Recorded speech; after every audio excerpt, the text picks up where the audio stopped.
Horon dia ba malu karena sirne be horas ne assistir ela programa Tatoli aktual ba edição no hinian.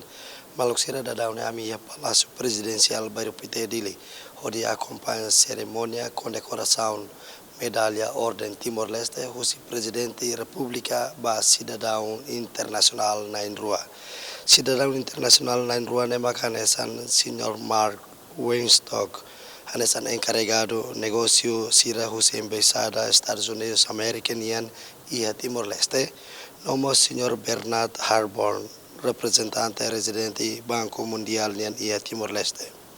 Condecoração né, onde for reconhecimento vai ser um serviço excepcional para o povo Timor-Leste, não ser uma contribuição para o desenvolvimento nacional.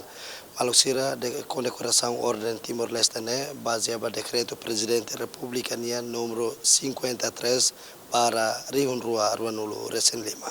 Ao Munai Haukara da Rece para o povo Timor-Leste, no Presidente Ramzorta, a oportunidade de liberação do Presidente, no ensino a Ordem Timor-Leste, a Haukara Kata, e também na Sanduana a relação a forte, no continua na Fátima Oen, a espera que o Presidente Ramzorta, no nosso povo, a Bele na Fátima tem a relação entre Estados Unidos e América, no Lacleo é carregada de negócio de forma dos Estados Unidos e América no setor mais, no se continua a fato italiana salvo a relação bilateral né, a meeting a apuração de forte de